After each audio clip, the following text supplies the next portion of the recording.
já vindo aqui do aeroporto. Mas mandar um abraço aí para a companheirada. Estamos aqui na luta. Sempre prazer recebê-lo aqui, deputado. Acabei de passar um vídeo do Hugo Mota, numa entrevista para a Globo News, em que, não sei se o senhor viu aí, ele fala sobre discordância com o Eduardo Bolsonaro e tal, que ele age interesse pessoal. Não está muito aquém do que merecia essa resposta para esse sujeito traidor da pátria, deputado? Tanto para ele quanto para os outros que fizeram aquela invasão da mesa, né? Que aquilo foi também mais uma tentativa de embaralhar o processo democrático brasileiro e exigir, pela força bruta, que a Câmara pautasse a anistia e pautasse até mudança de foro para tentar colocar o Bolsonaro lá no juiz de primeira instância e atrasar o processo e não deixar o Supremo julgar. Então, aquilo ali não foi uma mera invasão de um procedimento interno. Aquilo foi mais uma tentativa dos bolsonaristas de evitar o julgamento, de se intrometer e, portanto, fazer com que o Supremo não julgasse o Bolsonaro.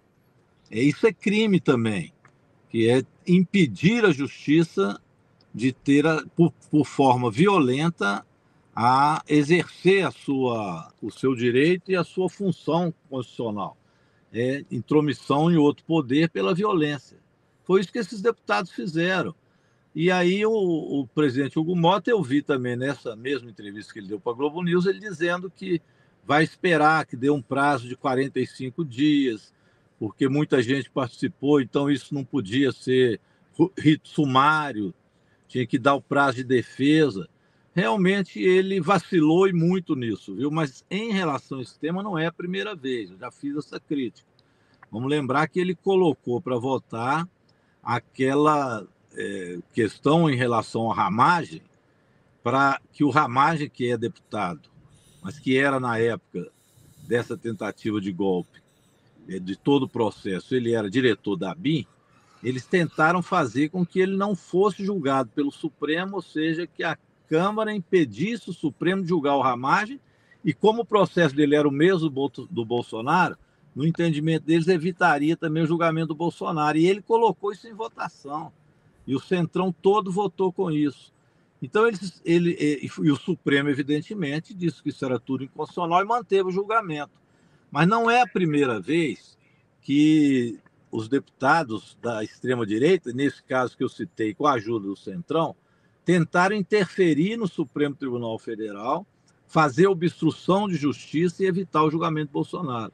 Então, realmente, o presidente Hugo Mota, neste caso, vacila muito e é lamentável a posição do Centrão, de ficar piscando para a extrema-direita em questões importantes como a democracia. Tanto Eduardo Bolsonaro, Carla Zambelli, que todos atuam nesse sentido também, e mais esses que invadiram a mesa, principalmente os 14 que estão denunciados, já eram para ter sido punidos. É inadmissível a posição que está sendo tomada de passar a mão na cabeça dessas pessoas que cometem este crime, porque isso é crime, está na Constituição, de obstrução de justiça. A gente pode esperar uma punição do Eduardo Bolsonaro? O senhor acredita nisso? Ou acho que as coisas andam, vai ficar meio elas por elas? Como é que o senhor enxerga essa situação? Eu acho que Eduardo Bolsonaro vai ser punido, até porque não tem outro jeito. Ele força tanta barra e ele não tem jeito de voltar, né? Se ele voltar, ele vai preso. Então ele tem que ficar lá uma hora, até mesmo o Hugo Mota, com a paciência, para não falar outro termo que ele está tendo, vai uma hora ter que tomar uma atitude contra ele e a Carla Zambelli, que estão também presa e faltosa. Então estes dois, eu acho que por eles mesmos não tem solução. Por mais boa vontade que alguém possa ter, e não deveria ter. Agora eu quero cobrar esses 14 também. Ontem teve um deles, eu confundo a cara deles, que são até parecidos, o Bilinski com o Caveira. Ontem foi o Caveira. Foi lá falar de uma ocupação que o MST fez na prefeitura. Aí disse, os terroristas que invadiram a prefeitura. Eu falei, vocês fizeram o quê, ô terrorista? E ele ficou lá com aquela cara de coisa. O terrorista eu sei que invadiu a democracia, e o MST faz ocupação. Então, não tem muita escapatória para eles. Eles têm que ter uma punição com isso. Agora, eu estou preocupado também Hoje eu vou lançar uma campanha, viu? Vocês podiam me ajudar aí no Ah, DCM, Kiko, ah. você e o Pedro. Fechado. Julgamento já do Bolsonaro. O Para Supremo ontem. não pode atrasar isso, hein?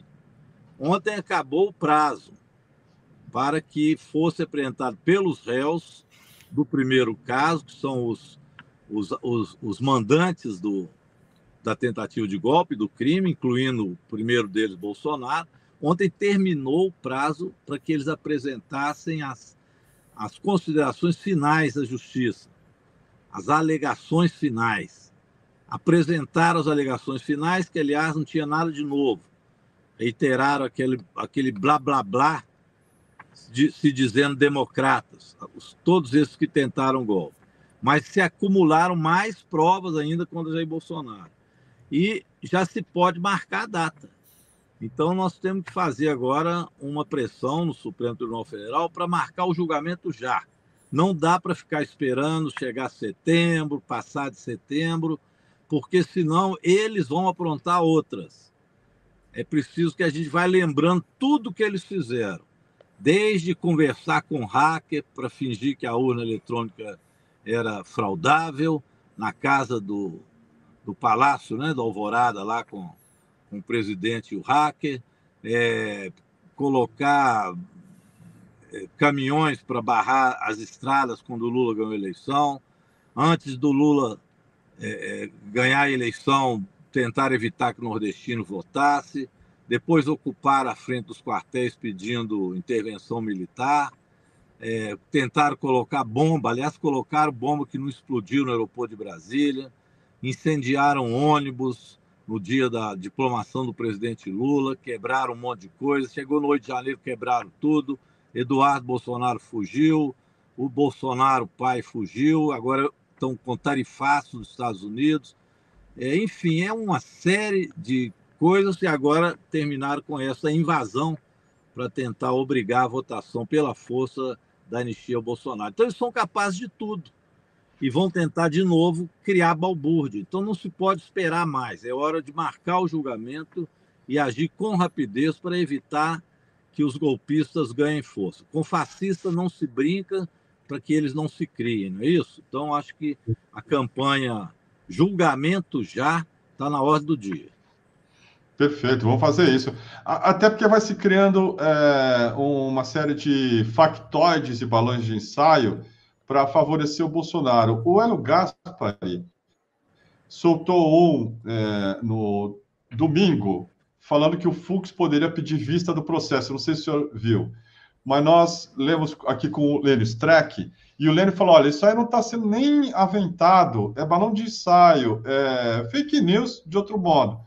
Mas o Hélio, hoje, na coluna dele, na Folha e no Globo, fala o seguinte, votar a anistia é o melhor remédio. Aí ele fala assim, eu vou ler uns trechos aqui, gostaria do seu comentário. Desde a independência, quase todas as gerações de brasileiros viveram revoltas e 48 anistias. Algumas, como a de 79, foram pacificadoras. Outras, como a que Juscelino Kubitschek mandou ao Congresso em 1959, perdoando os militares revoltosos de Aragarças, foram simples gambiarras. 5 anos depois, os anistiados entraram no bloco da deposição de João Goulart e humilharam, caçaram e exilaram JK.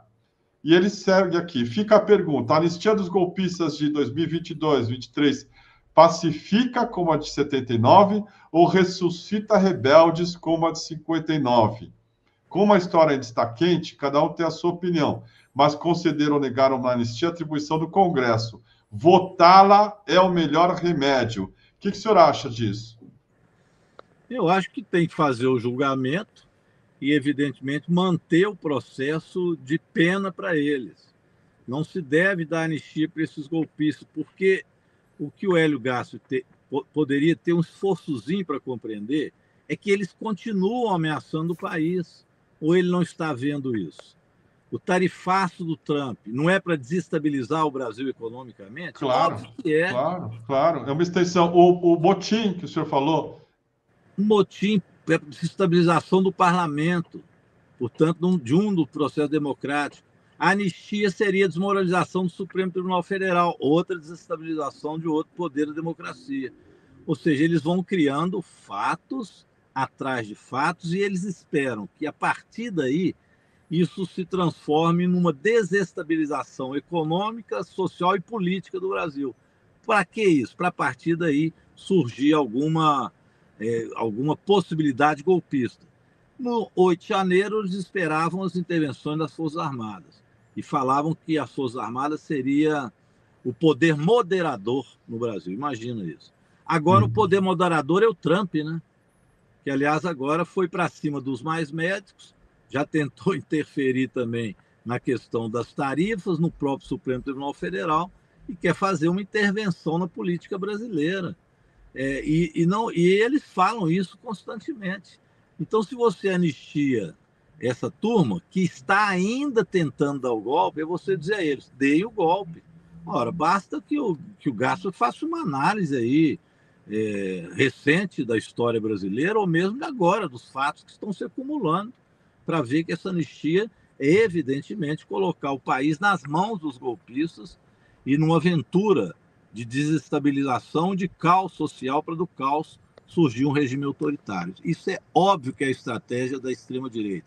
E é a estratégia da extrema-direita no Brasil e é também no mundo. Por isso o Trump também anda ajudando ou querendo ajudar todas as forças de extrema-direita para que se instituam regimes autoritários para uma nova ordem mundial que ele faz a partir dos tarifaços e da força bruta americana, que está perdendo terreno.